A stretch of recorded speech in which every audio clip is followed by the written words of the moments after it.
जय हिंद दोस्तों, welcome to army super classes. This is Aryan Shukla. दोस्तों, सुबह 10 बज चुके हैं। जैसा कि आप सब जानते हैं, डेली सुबह 10 बजे स्पेशल आपके लिए क्लास होती है। सो आज की क्लास में हम जीके के 60 इंपॉर्टेंट क्वेश्चन डिस्कस करेंगे विद एक्स्ट्रा फैक्ट। ये सभी टॉप के क्वेश्चन होंगे, इंपॉर्टेंट क्वेश्चन होंगे। कुछ ऐसे प्रश्न हैं जो आरपीएफ की परीक्षाओं में कई बार पूछे गए हैं। सभी क्लास को ध्यान से देखिएगा। 50 क्वेश्चन पूछे जाएंगे जीके परीक्षा में। हमारा 50 में 50 का टारगेट है। गुड मॉर्निंग सभी को। गुड मॉर्निंग दोस्तों। ये वाली डेली क्लास होती है सुबह 10 बजे। सभी डेली सेशन को ज्वाइन कीजिएगा। चलिए शुरू करते हैं आज की क्लास। इसका आंसर करिएगा क्वेश्चन नंबर फर्स्ट के लिए। सभी जल्दी से आंसर करिए क्वेश्चन नंबर फर्स्ट के लिए। बताइए इसका राइट आंसर क्या होगा। आत्मकथा लॉन्ग वॉक टू फ्रीडम किसके द्वारा लिखी गई है? लेखक आपको बताने हैं, तो सभी इसका आंसर करिएगा। बताइए राइट आंसर क्या होगा। ये सभी इंपॉर्टेंट क्वेश्चन है, टॉप के क्वेश्चन है। इन्हीं में ऐसे क्वेश्चन परीक्षा में पूछे जाएंगे। सभी क्लास को ध्यान से देखिए। बताइए इसका राइट आंसर क्या होगा। डी करेक्ट आंसर होगा, नेल्सन मंडेला। क्या ऑप्शन नंबर डी इसका राइट आंसर है? आप लोग याद रखिएगा, नेल्सन मंडेला ने लॉन्ग वॉक टू फ्रीडम नामक पुस्तक लिखी है। आत्मकथा ही है उनकी। तो ऑप्शन नंबर डी इसका राइट आंसर है। डी करेक्ट आंसर होगा, वी करेक्ट आंसर नहीं है, डी करेक्ट आंसर है इसका। Good morning. इनको अफ्रीकी गांधी के नाम से भी जाना जाता है। ये प्रीवियस ईयर क्वेश्चन है, पूछा गया था। तो इसका right answer option number D होगा। आगे बढ़ते हैं। इसका आंसर करिए क्वेश्चन नंबर 2 के लिए। बताइए असम विधानसभा में कितने सदस्य हैं? ये प्रीवियस ईयर क्वेश्चन है, सभी इसका आंसर करिएगा। बताइए इसका राइट आंसर क्या होगा। असम विधानसभा में कितने सदस्य हैं? ये पूछा हुआ क्वेश्चन है, प्रीवियस ईयर क्वेश्चन है, बिल्कुल इसी प्रकार से पूछा गया था। तो सभी इसका आंसर करिए क्वेश्चन नंबर 2 के लिए। इसका right answer option number B होगा, 126। क्या करेक्ट आंसर है? बी करेक्ट आंसर होगा, 126। Yes, option number B correct answer है। असम विधानसभा में 126 सदस्य हैं। तो ऑप्शन नंबर 20 का राइट आंसर होगा। असम भारत का एक राज्य है, कई बार मैंने आपको बताया भी है। राजधानी दिसपुर है। वर्तमान में मुख्यमंत्री हेमंत बिस्वा शर्मा है। ऑफिशियल लैंग्वेज पूछी जाती है तो आप लोग याद रखिएगा, असम की ऑफिशियल लैंग्वेज असमिया है। ये भी इंपॉर्टेंट है, इसे भी याद रखिएगा। बहुत अच्छे। काजीरंगा राष्ट्रीय उद्यान असम में स्थित है। ये पूछा हुआ क्वेश्चन है कि काजीरंगा राष्ट्रीय उद्यान कहाँ पर है, तो आप लोग याद रखिएगा असम में स्थित है। ओरंग राष्ट्रीय उद्यान भी असम में स्थित है। मानस अभ्यारण्य असम में स्थित है। ये प्रश्न कई परीक्षा में पूछे गए हैं, इनको आप लोग याद रखिएगा। बी करेक्ट आंसर होगा इसका। Good morning. इसका आंसर करिए क्वेश्चन नंबर 3 के लिए। बताइए मोहिनीअट्टम किस हिंदू देवता से संबंधित है? इसका राइट आंसर क्या होगा? अगर पूछा जाए मोहिनीअट्टम कहाँ संबंधित है, तो आप लोग याद रखिएगा केरला संबंधित है। केरला का ये क्लासिकल डांस है, शास्त्रीय नृत्य है। बताइए इसका राइट आंसर क्या होगा। जिसने अभी लाइव सेशन को लाइक नहीं किया है, लाइक कीजिए, शेयर कीजिएगा। चैनल पर नए हैं, चैनल को सब्सक्राइब कीजिए, बेल आइकन को प्रेस कीजिए ताकि सभी नोटिफिकेशन आप तक पहुंच सकें। इसका right answer option number D होगा, Vishnu. Yes, option number D correct answer होगा। क्या करेक्ट आंसर है? डी करेक्ट आंसर है इसका। बहुत अच्छे। तो आप लोग याद रखिएगा, मोहिनीअट्टम विष्णु देवता से संबंधित है। ऑप्शन नंबर डी इसका राइट आंसर होगा, विष्णु भगवान से संबंधित है। अब इसका आंसर करिएगा क्वेश्चन नंबर 4 के लिए। सभी जल्दी से आंसर करिए क्वेश्चन नंबर 4 के लिए। बताइए इसका राइट आंसर क्या होगा। लोक लेखा समिति में कितने सदस्य होते हैं? ये अच्छा क्वेश्चन है, पॉलिटी से संबंधित प्रश्न है। बताइए इसका राइट आंसर क्या होगा दोस्तों। पहले क्वेश्चन को समझिएगा, उसके बाद ही आंसर करिए। जल्दबाजी में आपको आंसर नहीं लेना है। क्या पूछा गया है? जो लोक लेखा समिति है इसमें कितने सदस्य होते हैं? इसका right answer option number B होगा, 22। Yes, option number B correct answer होगा। 22 सदस्य होते हैं। 15 होते हैं लोकसभा के और 7 होते हैं राज्यसभा के। टोटल कितने होते हैं? 22 सदस्य। तो ऑप्शन नंबर 20 का राइट आंसर होगा। जिसने भी क्वेश्चन नंबर 4 का ऑप्शन नंबर बी दिया उनका सही उत्तर है। 22 करेक्ट आंसर होगा। अब इसका आंसर करिएगा क्वेश्चन नंबर 5 के लिए। सभी जल्दी से आंसर करिए क्वेश्चन नंबर 5 के लिए। बताइए लोकसभा सदस्य अपना त्यागपत्र किसको देते हैं? इसका राइट आंसर क्या होगा दोस्तों। तो सभी इसका आंसर करिए। बताइए इसका राइट आंसर क्या होगा। लोकसभा सदस्य अपना त्यागपत्र किसको देते हैं? प्राइम मिनिस्टर को, प्रेसिडेंट को, लोकसभा अध्यक्ष को या फिर संसदीय मामलों के मंत्री को? इसका right answer option number C होगा, लोकसभा अध्यक्ष को। Yes, option number C correct answer है, आप लोग याद रखिएगा। लोकसभा सदस्य अपना त्याग पद लोकसभा अध्यक्ष को देते हैं, तो ऑप्शन नंबर सी इसका राइट आंसर होगा। वर्तमान में लोकसभा अध्यक्ष कौन है? ओम बिरला, आप लोग याद रखिए। यस सर, तो सी इसका राइट आंसर होगा। चलिए आगे बढ़ते हैं, इसका आंसर करिए क्वेश्चन नंबर 6 के लिए। सभी जल्दी से आंसर करिए क्वेश्चन नंबर 6 के लिए। बताइए इसका राइट आंसर क्या होगा? सुभाष चंद्र बोस ने अस्थायी सरकार की स्थापना कहां पर की थी? सभी जल्दी से आंसर करिए क्वेश्चन नंबर 6 के लिए। बताइए इसका राइट आंसर क्या होगा? तो सभी इसका आंसर करिएगा।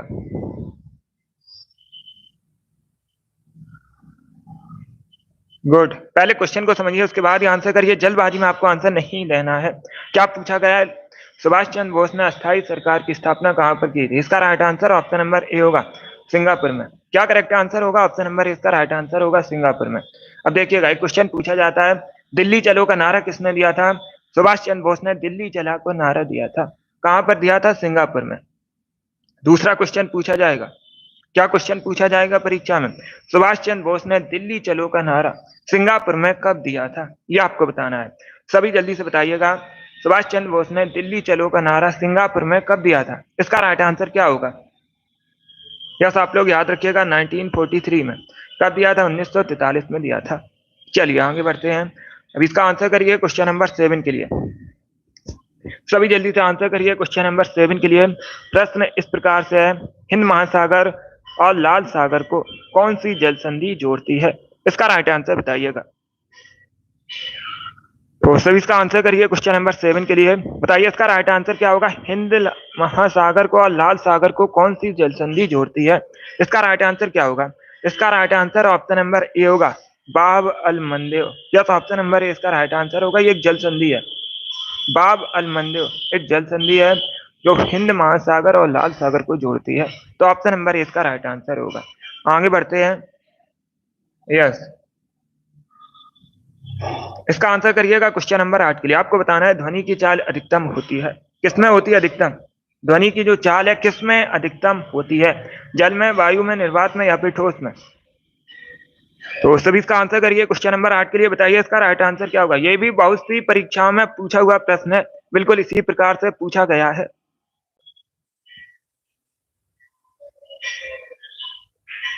इसका right answer option number D होगा, सॉलिड में, ठोस में। यस, टी करेक्ट आंसर होगा इसका।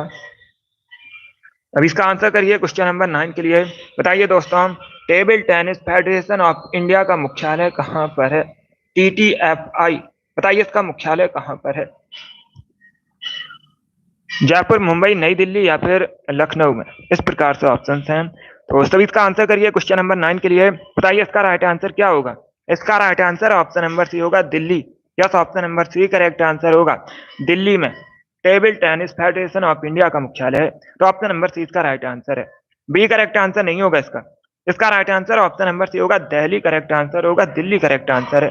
आगे बढ़ते हैं, इसका आंसर करिए क्वेश्चन नंबर 10 के लिए। बताइए जापान की राजधानी टोक्यो निम्न में से किस द्वीप पर स्थित है?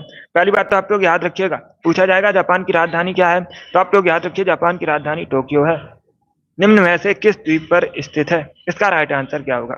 इसका right answer option number A होगा, होन्शु द्वीप पर। क्या करेक्ट आंसर होगा? ऑप्शन नंबर ए इसका राइट आंसर होगा, होन्शु द्वीप पर है। और ये जो होन्शु द्वीप है जापान का सबसे बड़ा द्वीप है। पूछा जाएगा जापान का सबसे बड़ा द्वीप कौन सा है, तो आप लोग याद रखिएगा होन्शु जापान का सबसे बड़ा द्वीप है। चलिए आगे बढ़ते हैं, इसका आंसर करिएगा क्वेश्चन नंबर 11 के लिए। सभी जल्दी से आंसर करिए क्वेश्चन नंबर 11 के लिए। बताइए भारतीय संविधान के अनुसार कार्यपालिका का प्रमुख कौन होता है? इसका राइट आंसर क्या होगा दोस्तों? आपको बताना है भारतीय संविधान के अनुसार कार्यपालिका का प्रमुख कौन होता है। इसका राइट आंसर बताइएगा। Correct answer option number A होगा, राष्ट्रपति। या तो ऑप्शन नंबर ए इसका राइट आंसर, आप लोग याद रखिएगा। भारतीय संविधान के अनुसार कार्यपालिका का प्रमुख राष्ट्रपति होता है, तो option number A correct answer होगा। प्राइम मिनिस्टर करेक्ट आंसर नहीं होगा इसका। इसका right answer option number A होगा, प्रेसिडेंट करेक्ट आंसर होगा। जिसने भी क्वेश्चन नंबर 11 का ऑप्शन नंबर ए दिया उनका सही उत्तर है। अब इसका आंसर करिए क्वेश्चन नंबर 12 के लिए। सभी जल्दी से आंसर करिए क्वेश्चन नंबर 12 के लिए। बताइए मधुमलाई राष्ट्रीय उद्यान कहाँ पर है? ये भी पूछा हुआ क्वेश्चन है, प्रीवियस ईयर क्वेश्चन है। बताइए इसका राइट आंसर क्या होगा? मधुमलाई राष्ट्रीय उद्यान कहाँ पर है? उत्तराखंड, तमिलनाडु, असम या फिर गुजरात में? तो इसका right answer option number B होगा तमिलनाडु में। क्या करेक्ट आंसर है? बी करेक्ट आंसर होगा, मधुमलाई राष्ट्रीय उद्यान तमिलनाडु में। तो ऑप्शन नंबर बी इसका राइट आंसर है। जिसने भी क्वेश्चन नंबर 12 का ऑप्शन नंबर बी दिया उनका सही उत्तर है, तमिलनाडु करेक्ट आंसर होगा इसका।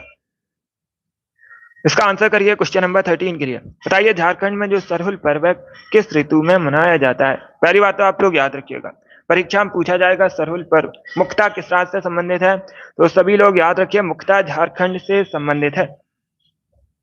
अभी आपको बताना है किस ऋतु में मनाया जाता है। इसका right answer option number A होगा, वसंत ऋतु में। यस, ऑप्शन नंबर ए इसका राइट आंसर है, वसंत ऋतु में सेलिब्रेट किया जाता है। तो ऑप्शन नंबर ए इसका राइट आंसर है। इसका आंसर करिएगा क्वेश्चन नंबर 14 के लिए। आपको बताना है भारत के किस केंद्र शासित प्रदेश में देश का सबसे बड़ा अंतरराष्ट्रीय योग केंद्र है? आपको बताना है भारत का जो सबसे बड़ा अंतरराष्ट्रीय योग केंद्र है ये किस केंद्र शासित प्रदेश में? पुडुचेरी, दमन दीव, लद्दाख या फिर जम्मू कश्मीर में? इस प्रकार से ऑप्शन है। तो सभी इसका आंसर करिए क्वेश्चन नंबर 14 के लिए। इसका right answer option number D होगा, जम्मू कश्मीर में। Yes, option number D correct answer होगा, जम्मू कश्मीर भारत का एक केंद्र शासित प्रदेश है और जम्मू कश्मीर में भारत का सबसे बड़ा अंतरराष्ट्रीय योग केंद्र है। तो ऑप्शन नंबर डी इसका राइट आंसर होगा। जम्मू कश्मीर का जो बॉर्डर है पाकिस्तान देश से मिलता है, आप लोग याद रखिएगा। वर्तमान में जम्मू कश्मीर के अगर पूछे जाए उपराज्यपाल कौन है, करेंट का क्वेश्चन है, तो आप लोग याद रखिएगा मनोज सिन्हा वर्तमान में जम्मू कश्मीर के उपराज्यपाल है। अब इसका आंसर करिए क्वेश्चन नंबर 15 के लिए। सभी जल्दी से आंसर करिए क्वेश्चन नंबर 15 के लिए। बताइए भारतीय वोकल म्यूजिक का प्राचीन रूप क्या है? इसका राइट आंसर क्या होगा दोस्तों?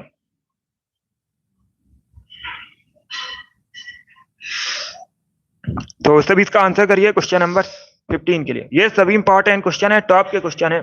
दिवाली डेली सुबह 10 बजे क्लास होती है। इसका राइट आंसर ऑप्शन नंबर भी होगा द्रुपद, बी करेक्ट आंसर होगा इसका। अब इसका आंसर करिएगा क्वेश्चन नंबर 16 के लिए। बताइए इसका राइट आंसर क्या होगा? सभी जल्दी से आंसर करिए क्वेश्चन नंबर 16 के लिए। बताइए इसका राइट आंसर क्या होगा दोस्तों? घूम मठ भारत के किस राज्य में स्थित है? तो सभी इसका आंसर करिए क्वेश्चन नंबर 16 के लिए। बताइए इसका राइट आंसर क्या होगा? ये जो घूम मठ है भारत के किस राज्य में स्थित है? इसका करेक्ट आंसर आपको बताना है। अरुणाचल प्रदेश, हिमाचल प्रदेश, वेस्ट बंगाल या फिर कर्नाटका? बी करेक्ट आंसर नहीं होगा इसका। फिर से आंसर करिए सभी लोग। घूम मठ पूछा गया है कहां पर है? इसका right answer option number C होगा, वेस्ट बंगाल में। या तो option number C correct answer होगा, पश्चिम बंगाल में घूम मठ। तो ऑप्शन नंबर सी इसका राइट आंसर है। जिसने भी क्वेश्चन नंबर 16 का ऑप्शन नंबर सी दिया उनका सही उत्तर है, वेस्ट बंगाल करेक्ट आंसर होगा इसका। अब इसका आंसर करिए क्वेश्चन नंबर 17 के लिए। सभी जल्दी से आंसर करिए क्वेश्चन नंबर 17 के लिए। बताइए भवाई कहाँ का फोक डांस है? मुख्यतः कहाँ संबंधित है भवाई? हरियाणा, महाराष्ट्र, गुजरात या फिर राजस्थान से? तो सभी इसका आंसर करिए क्वेश्चन नंबर 17 के लिए। इसका right answer option number D होगा, राजस्थान। या तो option number D correct answer है, राजस्थान का लोक नृत्य है भवाई। ऑप्शन नंबर डी इसका राइट आंसर है। इसके साथ ही आप लोग याद रखिएगा कालबेलिया, घूमर, पनियारी ये सभी राजस्थान के प्रमुख लोक नृत्य हैं। इनके बारे में याद रखिएगा, ये परीक्षा में पूछे हुए नृत्य हैं, फिर से पूछ सकते हैं परीक्षा में। तो इसका right answer option number D होगा, राजस्थान करेक्ट आंसर है। अब इसका आंसर करिए क्वेश्चन नंबर 18 के लिए। बताइए सारगैसो सागर कहाँ पर स्थित है? इसका राइट आंसर क्या होगा? तो सभी इसका आंसर करिए क्वेश्चन नंबर 18 के लिए। बताइए इसका राइट आंसर क्या होगा दोस्तों? सारगैसो सागर कहाँ पर स्थित है? Yes fire. अब इसका आंसर करिए क्वेश्चन नंबर 18 के लिए। गुड, देखिएगा इसका right answer option number B होगा, उत्तरी अटलांटिक महासागर में। Yes, option number B correct answer होगा, सारगैसो सागर उत्तरी अटलांटिक महासागर में स्थित है। तो ऑप्शन नंबर बी इसका राइट आंसर है। जिसने भी क्वेश्चन नंबर 18 का ऑप्शन नंबर बी दिया उनका सही उत्तर है। अब इसका आंसर करिएगा क्वेश्चन नंबर 19 के लिए। बताइए इसका राइट आंसर क्या होगा? वायुमंडल का कौन सा भाग रसायन मंडल का एक भाग है? ये अच्छा क्वेश्चन है। बताइए इसका राइट आंसर क्या होगा?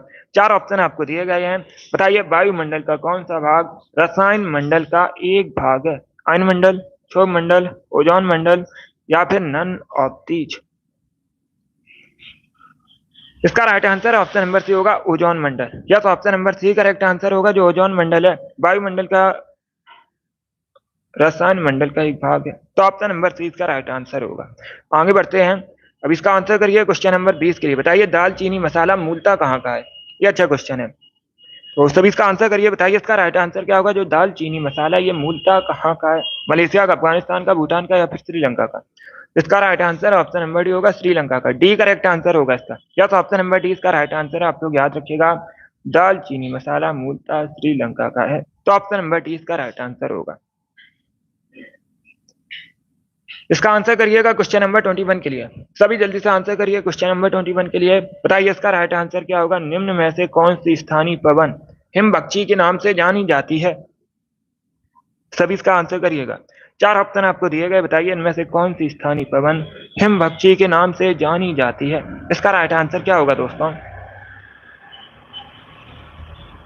ए करेक्ट आंसर होगा Chinook. Yes, option number A इसका राइट आंसर है। चिनूक एक स्थानीय पवन है, इसे हिमबख्शी के नाम से जानते हैं, तो ऑप्शन नंबर ए इसका राइट आंसर होगा। अब इसका आंसर करिए क्वेश्चन नंबर 22 के लिए। ज्योग्राफी संबंधित क्वेश्चन है, अच्छा क्वेश्चन है। बताइए इसका राइट आंसर क्या होगा? 21 जून का दिन का जो प्रकाश है उत्तरी ध्रुव पर कितने घंटे दिखाई देता है? बताइए इसका राइट आंसर क्या होगा? 21 जून को दिन का प्रकाश उत्तरी ध्रुव पर कितने घंटे दिखाई देता है? 0 घंटे, 12 घंटे, 18 घंटे या फिर 24 घंटे?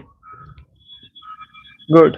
ए करेक्ट आंसर नहीं होगा इसका, फिर से आंसर करिएगा। उत्तरी ध्रुव पर पूछा गया है, तो 0 कैसे करेक्ट आंसर होगा? इसका right answer option number D होगा, 24 घंटे। यस, ऑप्शन नंबर डी इसका राइट आंसर है। आप लोग याद रखिएगा, 21 जून को दिन का जो प्रकाश है उत्तरी ध्रुव पर 24 घंटे दिखाई देता है, तो ऑप्शन नंबर डी इसका राइट आंसर है। जिसने भी क्वेश्चन नंबर 22 का ऑप्शन नंबर डी दिया उनका सही उत्तर है। आगे बढ़ते हैं। इसका आंसर करिएगा क्वेश्चन नंबर 23 के लिए। बताइए इसका राइट आंसर क्या होगा? 1906 में कोलकाता अधिवेशन हुआ था, भारतीय राष्ट्रीय कांग्रेस का अध्यक्षता किसने की थी? आपको अध्यक्ष बताने हैं, तो सभी इसका आंसर करिए क्वेश्चन नंबर 23 के लिए। बताइए इसका राइट आंसर क्या होगा दोस्तों? बी करेक्ट आंसर होगा, दादा भाई नौरोजी। या तो ऑप्शन नंबर 20 का राइट आंसर आप लोग याद रखिएगा। दादा भाई नौरोजी ने 1906 में कलकत्ता अधिवेशन हुआ था भारतीय राष्ट्रीय कांग्रेस का, इसकी अध्यक्षता की थी, तो ऑप्शन नंबर 20 का राइट आंसर होगा। जिसने भी क्वेश्चन नंबर 23 का ऑप्शन नंबर बी दिया उनका सही उत्तर है। अब इसका आंसर करिएगा क्वेश्चन नंबर 24 के लिए। बताइए भारतीय संविधान सभा की संघीय शक्ति समिति के अध्यक्ष कौन थे? आपको अध्यक्ष बताने हैं। जो भारतीय संविधान सभा की संघीय शक्ति समिति थी उसके अध्यक्ष बताइए कौन थे? इसका right answer option number B होगा, Jawaharlal Nehru. Yes, option number B correct answer होगा, और ये आगे चल के भारत के पहले प्रधानमंत्री भी बने थे। इसके साथ ही भारत के पहले विदेश मंत्री भी थे, जवाहरलाल नेहरू। तो ऑप्शन नंबर 20 का राइट आंसर होगा। इसका आंसर करिएगा क्वेश्चन नंबर 25 के लिए। बताइए इंडिया डिवाइडेड नामक पुस्तक किसके द्वारा लिखी गई है? लेखक बताने आपको इंडिया डिवाइडेड पुस्तक के। राजेंद्र प्रसाद, भगत सिंह, अरविंद घोष या फिर रविन्द्रनाथ टैगोर? इसका right answer option number A होगा, डॉक्टर राजेंद्र प्रसाद। भारत के पहले राष्ट्रपति थे और इन्होंने इंडिया डिवाइडेड नामक पुस्तक लिखी है, तो ऑप्शन नंबर इसका राइट आंसर होगा। अब इसका आंसर करिए क्वेश्चन नंबर 26 के लिए। बताइए गंडक परियोजना किन राज्यों की संयुक्त परियोजना है? इसका राइट आंसर क्या होगा? तो सभी इसका आंसर करिए क्वेश्चन नंबर 26 के लिए। बताइए इसका राइट आंसर क्या होगा? जो गंडक परियोजना है किन राज्यों की संयुक्त परियोजना है? इसका राइट आंसर बताइएगा। देखिए इसका right answer option number A होगा, उत्तर प्रदेश बिहार की। यस, ऑप्शन नंबर ए इसका राइट आंसर है। इसका आंसर करिएगा क्वेश्चन नंबर 27 के लिए। बताइए रेगुर मिट्टी सबसे अधिक किस राज्य में है? इसका राइट आंसर क्या होगा? रेगुर मिट्टी, इसे काली मिट्टी के नाम से भी जानते हैं, आप लोग याद रखिएगा, इसी को काली मिट्टी कहा जाता है। और ये कपास की खेती के लिए सबसे अच्छी मिट्टी मानी जाती है। परीक्षा में प्रश्न पूछा जाएगा कपास की खेती के लिए सबसे अच्छी मिट्टी कौन सी होती है, तो आप लोग याद रखिएगा काली मिट्टी, इसी को रेगुर मिट्टी के नाम से जानते हैं। इसका right answer option number B होगा, महाराष्ट्र में सबसे अधिक पाई जाती है। बी करेक्ट आंसर होगा इसका। चलिए आगे बढ़ते हैं। अब इसका आंसर करिएगा क्वेश्चन नंबर 28 के लिए। सभी इसका आंसर करिएगा। बताइए पोस्ट ऑफिस के लेखक कौन है? आपको बताना है पोस्ट ऑफिस के लेखक कौन है। इसका राइट आंसर क्या होगा? दादा भाई नौरोजी, विष्णु शर्मा, रविन्द्रनाथ टैगोर या फिर सूर्यकांत त्रिपाठी निराला? इस प्रकार से ऑप्शन हैं। तो इसका right answer option number C होगा Rabindranath Tagore. Yes, option number C correct answer होगा। रविन्द्रनाथ टैगोर ने पोस्ट ऑफिस को लिखा है, डाकघर को लिखा है। तो ऑप्शन नंबर सी इसका राइट आंसर होगा। इसका आंसर करिए क्वेश्चन नंबर 29 के लिए। बताइए हॉर्नबिल त्योहार कितने दिनों के लिए आयोजित किया जाता है? इसका राइट आंसर क्या होगा? पहली बात तो आप लोग याद रखिएगा, परीक्षा में पूछा जाएगा हॉर्नबिल त्योहार मुख्यतः किस राज्य में सेलिब्रेट किया जाता है। तो आप लोग याद रखिएगा, नागालैंड में मुख्यतः सेलिब्रेट किया जाता है। कहाँ सेलिब्रेट किया जाता है? नागालैंड में मुख्यतः सेलिब्रेट किया जाता है। कितने दिनों तक? 10 दिनों तक। डी करेक्ट आंसर होगा इसका। जिसने भी क्वेश्चन नंबर 29 का ऑप्शन नंबर डी दिया उनका सही उत्तर है। डी करेक्ट आंसर होगा इसका।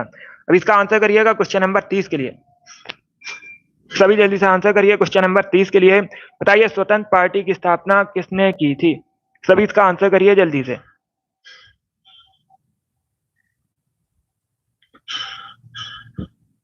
सभी जल्दी से आंसर करिएगा क्वेश्चन नंबर 30 के लिए। बताइए इसका राइट आंसर क्या होगा? स्वतंत्र पार्टी की स्थापना किसने की थी? इसका राइट आंसर क्या होगा? इसका right answer option number A होगा, सी राजगोपालाचारी। यस, ऑप्शन नंबर इसका राइट आंसर आप लोग याद रखिएगा, सी राजगोपालाचारी ने स्वतंत्र पार्टी की स्थापना की थी। तो ऑप्शन नंबर इसका राइट आंसर होगा। जिसने भी क्वेश्चन नंबर 30 का ऑप्शन नंबर ए दिया उनका सही उत्तर है। अब इसका आंसर करिए क्वेश्चन नंबर 31 के लिए। बताइए सिंधु नदी का उद्गम स्थल कौन सा है? इसका राइट आंसर क्या होगा दोस्तों? सभी जल्दी से आंसर करिएगा।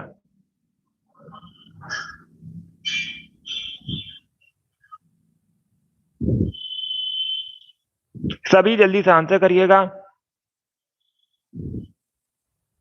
क्या पूछा गया है? Good morning. सिंधु नदी का जो उद्गम स्थल है कौन सा है? इसका right answer option number C होगा, मानसरोवर झील। या तो option number C correct answer होगा।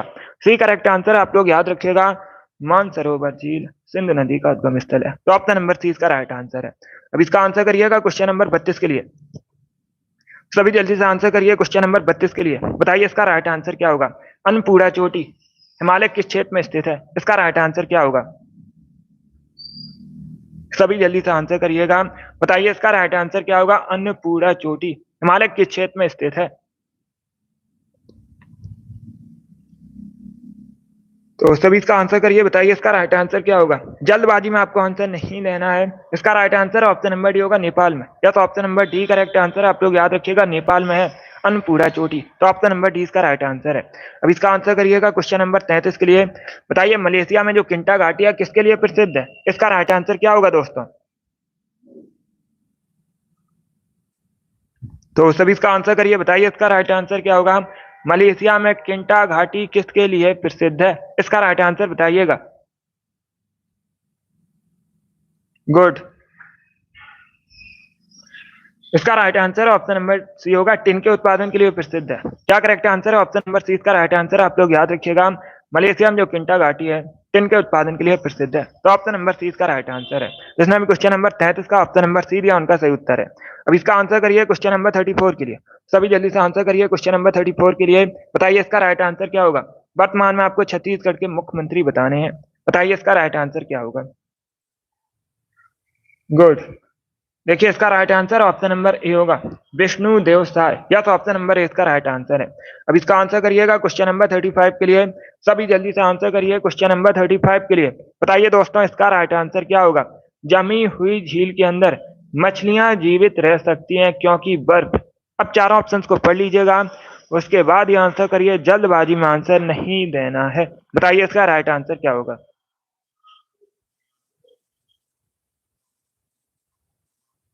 सभी जल्दी से आंसर करिएगा।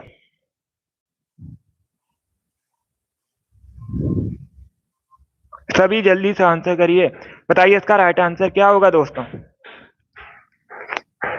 गुड। देखिए इसका right answer option number C होगा, क्योंकि तल के पास का जो पानी होता है ये जमता नहीं है, इसीलिए जमी हुई झील के अंदर मछलियां जीवित रह सकती हैं। तो ऑप्शन नंबर सी इसका राइट आंसर होगा। अब इसका आंसर करिए क्वेश्चन नंबर 36 के लिए। सभी जल्दी से आंसर करिए क्वेश्चन नंबर 36 के लिए। बताइए इसका राइट आंसर क्या होगा? नारोपा कहाँ का एक वार्षिक उत्सव है? बताइए इसका राइट आंसर क्या होगा? सभी जल्दी से आंसर करिए। बताइए इसका राइट आंसर क्या होगा?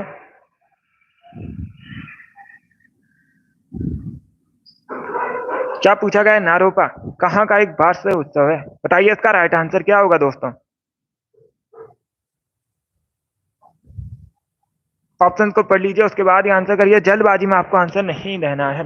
देखिए इसका right answer option number A होगा, Ladakh. Yes, option number A इसका राइट आंसर है। आप लोग याद रखिएगा, लद्दाख का एक वार्षिक उत्सव है नारोपा। तो ऑप्शन नंबर ए इसका राइट आंसर है। जिसने भी क्वेश्चन नंबर 36 का ऑप्शन नंबर ए दिया उनका सही उत्तर है। चलिए आगे बढ़ते हैं।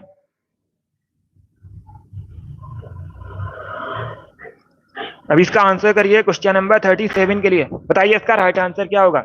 चरक संहिता में कितने अध्याय और खंड हैं? बताइए इसका राइट आंसर क्या होगा। बताइए इसका राइट आंसर क्या होगा।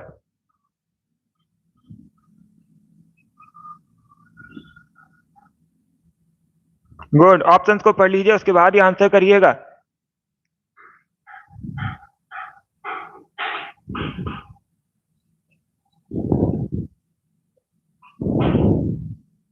गुड।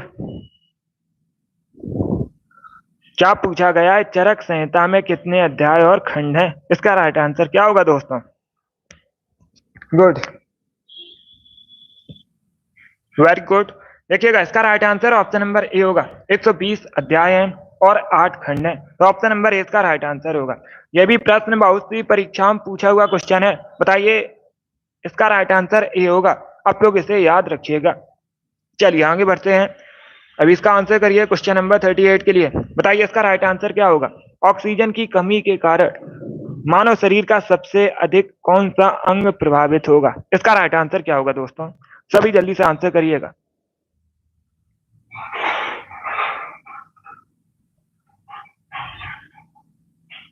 सभी जल्दी से आंसर करिए। बताइए इसका राइट आंसर क्या होगा दोस्तों। क्या पूछा गया पहले क्वेश्चन को समझिए। देखिए इसका right answer option number D होगा, brain. Yes, option number D correct answer होगा। ऑक्सीजन की कमी के कारण सबसे अधिक ब्रेन प्रभावित होता है, मस्तिष्क प्रभावित होता है। तो ऑप्शन नंबर डी इसका राइट आंसर होगा। जिसने भी क्वेश्चन नंबर 38 का ऑप्शन नंबर डी दिया उनका सही उत्तर है। ब्रेन करेक्ट आंसर होगा इसका। अब इसका आंसर करिए क्वेश्चन नंबर 39 के लिए। बताइए संसार का सबसे आर्द्र महाद्वीप कौन सा है? इसका राइट आंसर क्या होगा।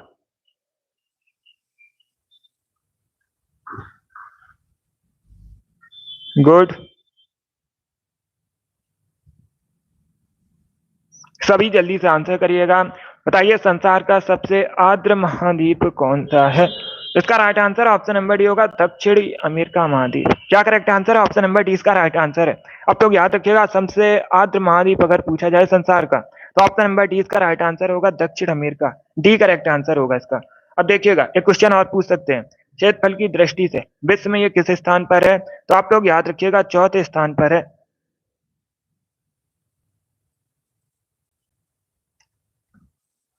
ये भी याद रखिएगा। चलिए आगे बढ़ते हैं। अब इसका आंसर करिए क्वेश्चन नंबर 40 के लिए। बताइए इसका राइट आंसर क्या होगा। आपको बताना है इनमें से कौन सी नोबल गैस नहीं है। सभी जल्दी से आंसर करिएगा। बताइए इसका राइट आंसर क्या होगा। आपको बताना है इनमें से कौन सी नोबल गैस नहीं है। इसका राइट आंसर क्या होगा। तो ऑप्शन को पढ़ लीजिएगा, उसके बाद ही आंसर करिए। जल्दबाजी में आंसर नहीं देना है।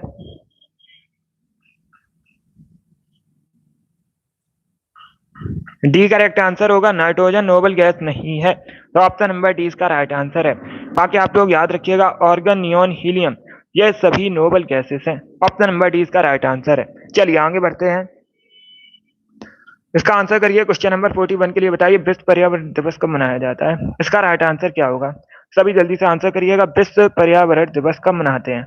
इसका right answer option number B होगा, 5 जून को मनाया जाता है प्रतिवर्ष विश्व पर्यावरण दिवस। तो ऑप्शन नंबर बी इसका राइट आंसर है। अब इसका आंसर करिए क्वेश्चन नंबर 42 के लिए। बताइए विधानसभा अध्यक्ष का चुनाव कौन करता है? विधानसभा अध्यक्ष का आपको बताना है चुनाव कौन करता है। राज्यपाल, मुख्यमंत्री, विधानसभा के सदस्य या फिर नन ऑफ दी। तो इसका right answer option number C होगा, विधानसभा के सदस्य। या तो ऑप्शन नंबर सी इसका राइट आंसर होगा, विधानसभा के सदस्य विधानसभा अध्यक्ष का चुनाव करते हैं। तो ऑप्शन नंबर सी इसका राइट आंसर है। जिसने भी क्वेश्चन नंबर 42 का ऑप्शन नंबर सी दिया उनका सही उत्तर है। अब इसका आंसर करिए क्वेश्चन नंबर 43 के लिए। बताइए अलीगढ़ आंदोलन किसके द्वारा शुरू किया गया था? इतिहास से संबंधित क्वेश्चन है, सभी जल्दी से आंसर करिएगा। इसका right answer option number D होगा, सैयद अहमद खान। या तो ऑप्शन नंबर डी इसका राइट आंसर होगा, सैयद अहमद खान ने अलीगढ़ आंदोलन का नेतृत्व किया था। तो ऑप्शन नंबर डी इसका राइट आंसर है। जिसने भी क्वेश्चन नंबर 43 का सभी जल्दी से आंसर करिए। बताइए इसका राइट आंसर क्या होगा। मेक इन इंडिया का कार्यक्रम कब शुरू हुआ था? सभी आंसर करिए क्वेश्चन नंबर 44 के लिए। बताइए दोस्तों राइट आंसर क्या होगा। जो मेक इन इंडिया का कार्यक्रम है आपको बताना है कब शुरू हुआ था, इसका राइट आंसर क्या होगा। तो ऑप्शंस को पढ़ लीजिएगा, उसके बाद आंसर करिए, जल्दबाजी में आपको आंसर नहीं देना है। गुड, ये 44 है क्वेश्चन नंबर। सभी बताइए इसका राइट आंसर क्या होगा।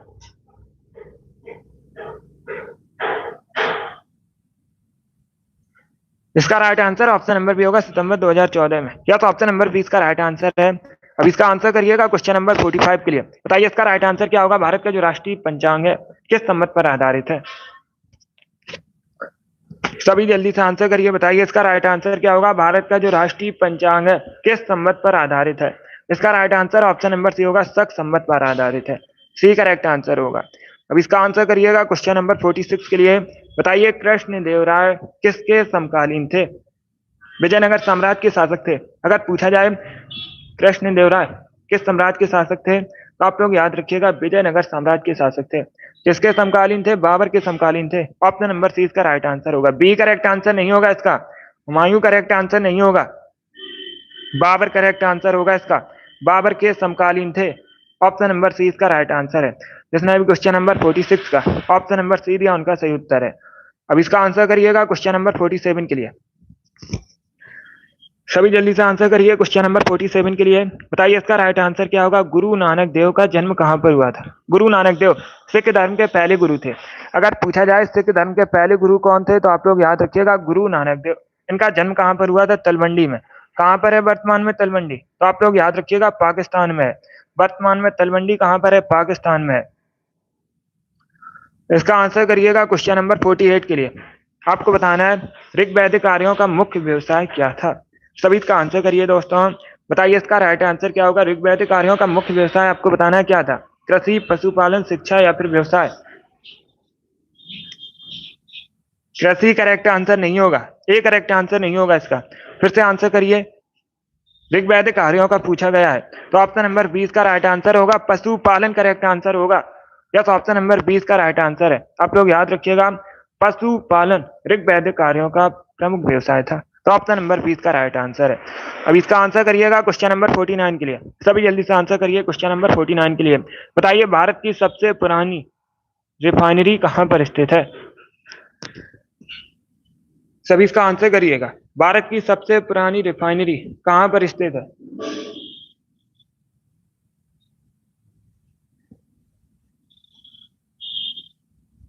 इसका right answer option number D होगा, डिगबोई। या तो option number D correct answer होगा। यह वेस्ट बंगाल में है, सॉरी असम में है। सभी लोग याद रखिएगा कहां पर है ये। असम में है, आप लोग याद रखिएगा। और ये भारत की सबसे पुरानी रिफाइनरी है। तो ऑप्शन नंबर डी इसका राइट आंसर है। ये भी प्रश्न बहुत सी परीक्षा में पूछा हुआ क्वेश्चन है। इसका right answer option number D होगा। अब इसका आंसर करिएगा क्वेश्चन नंबर 50 के लिए। सभी जल्दी से आंसर करिए। बताइए क्वेश्चन नंबर 50 का करेक्ट आंसर क्या होगा। किसी तारे के रंग से पता चलता है उसके बाहर का, आकार का, ताप का या फिर दूरी का? तो सभी इसका आंसर करिए। बताइए इसका राइट आंसर क्या होगा। देखिए इसका right answer option number C होगा, ताप का। क्या करेक्ट आंसर है? ऑप्शन नंबर सी इसका राइट आंसर होगा। आप लोग याद रखिएगा किसी तारे के रंग से उसके ताप का पता चलता है। तो ऑप्शन नंबर सी इसका राइट आंसर होगा। Good morning. अब इसका आंसर करिए क्वेश्चन नंबर 51 के लिए। बताइए टोडा जनजाति मुख्यतः कहाँ निवास करती है? इसका राइट आंसर आपको बताना है। जो टोडा जनजाति है मुख्यतः भारत में कहाँ पर निवास करती है? असम, जम्मू कश्मीर, तमिलनाडु या फिर राजस्थान में? इसका right answer option number C होगा, तमिलनाडु में। या तो option number C correct answer है। अब इसका आंसर करिएगा क्वेश्चन नंबर 52 के लिए। बताइए तड़ित चालक का आविष्कार किसने किया था? क्या पूछा गया है? तड़ित चालक का आविष्कार किसने किया था? इसका right answer option number D होगा, बेंजामिन फ्रैंकलिन ने। या तो ऑप्शन नंबर डी इसका राइट आंसर। आप लोग याद रखिएगा तड़ित चालक का आविष्कार जो है बेंजामिन फ्रैंकलिन ने किया था। तो ऑप्शन नंबर डी इसका राइट आंसर होगा। 53 के लिए आंसर करिए। बताइए इसका राइट आंसर क्या होगा। आपको बताना है भारत का महासागरीय राष्ट्रीय उद्यान कहाँ पर स्थित है? इसका राइट आंसर होगा ऑप्शन नंबर डी, कच्छ में। यस, टी करेक्ट आंसर होगा। भारत का जो महासागरीय राष्ट्रीय उद्यान है ये कच्छ में स्थित है। तो ऑप्शन नंबर डी इसका राइट आंसर है। अब इसका आंसर करिए क्वेश्चन नंबर 54 के लिए। विरूपाक्ष मंदिर बताइए कहाँ पर है? आपको बताना है विरूपाक्ष मंदिर कहाँ पर है, कर्नाटका, केरल, राजस्थान या फिर हरियाणा में। इस प्रकार से ऑप्शन हैं। तो इसका right answer option number A होगा, कर्नाटका में। यस, ऑप्शन नंबर ए इसका राइट आंसर है, विरूपाक्ष मंदिर कर्नाटका में। अब इसका आंसर करिए क्वेश्चन नंबर 55 के लिए। बताइए सती प्रथा का अंत और ठगी प्रथा को किसने समाप्त किया था? समाप्त करने का जो श्रेय किसे दिया जाता है? इसका राइट आंसर क्या होगा? इसका right answer option number B होगा, lord William Bentinck. B correct answer होगा, विलियम बेंटिक करेक्ट आंसर होगा इसका। जिसमें भी क्वेश्चन नंबर 55 का ऑप्शन नंबर बी दिया उनका सही उत्तर है। चलिए आगे बढ़ते हैं। अब इसका आंसर करिएगा क्वेश्चन नंबर 56 के लिए। बताइए हीमोग्लोबिन कहाँ पाया जाता है? यह ब्लड में पाया जाता है, रक्त में, खून में। ऑप्शन नंबर सी इसका राइट आंसर होगा। अब इसका आंसर करिएगा क्वेश्चन नंबर 57 के लिए आंसर करिए। बताइए इनमें से कौन त्वचा के माध्यम से सांस लेता है? चार ऑप्शन आपको दिए गए हैं। बताइए इनमें से कौन त्वचा के माध्यम से सांस लेता है? सांप, मेढक, कछुआ या फिर डॉल्फिन? तो इसका right answer option number B होगा, मेढक। यस, बी करेक्ट आंसर होगा। जो मेढक है ये त्वचा के माध्यम से सांस लेता है। ऑप्शन नंबर बी इसका राइट आंसर होगा। बी करेक्ट आंसर होगा, मेढक करेक्ट आंसर है इसका। अब इसका आंसर करिएगा क्वेश्चन नंबर 58 के लिए। आपको बताना है भोजन में उपस्थित ऊर्जा को मापा जाता है, किससे मापा जाता है भोजन में उपस्थित ऊर्जा को? कैलोरी में, सेल्सियस में, केल्विन में या फिर नन ऑफ दीज? देखिएगा इसका राइट आंसर होगा ऑप्शन नंबर ए, कैलोरी में। यस, ए करेक्ट आंसर होगा। भोजन में उपस्थित ऊर्जा को कैलोरी में मापा जाता है, तो ऑप्शन नंबर ए इसका राइट आंसर है। अब इसका आंसर करिए क्वेश्चन नंबर 59 के लिए। बताइए झारखंड का शिमला किसे कहते हैं? झारखंड का शिमला कहा जाता है रांची को। ऑप्शन नंबर डी इसका राइट आंसर होगा। झारखंड का शिमला रांची को कहते हैं, तो ऑप्शन नंबर डी इसका राइट आंसर होगा। डी करेक्ट आंसर है इसका। अब इसका आंसर करिएगा क्वेश्चन नंबर 40 के लिए। आज का लास्ट क्वेश्चन है। बताइए बाबा गारिया पूजा त्योहार मुख्यतः किस राज्य में सेलिब्रेट किया जाता है? अरुणाचल प्रदेश में, हिमाचल प्रदेश में, राजस्थान में या फिर त्रिपुरा में? क्वेश्चन नंबर 60 के लिए आंसर करिए। आज का लास्ट क्वेश्चन है। इसका right answer option number D होगा, त्रिपुरा में। यस, टी करेक्ट आंसर होगा। आप लोग याद रखिएगा, मुख्यतः त्रिपुरा में सेलिब्रेट किया जाता है बाबा गारिया पूजा त्योहार, तो ऑप्शन नंबर डी इसका राइट आंसर होगा। बहुत अच्छे, गुड। चलिए दोस्तों, आज की क्लास में हमने जीके के 60 इंपॉर्टेंट क्वेश्चन डिस्कस किए with extra fact. I hope आप सभी को ये प्रश्न समझ आए होंगे। सो क्लास को लाइक कीजिए, शेयर कीजिए, चैनल पर नए हैं चैनल को सब्सक्राइब कीजिए, बेल आइकन को प्रेस कीजिएगा ताकि सभी नोटिफिकेशन आप तक पहुंच सकें। डेली क्लास होती है, सभी डेली सेशन को ज्वाइन कीजिएगा। गुड। चलिए इसी के साथ मैं आपको मिलूंगा अगली क्लास में। Thank you guys, thank you for watching.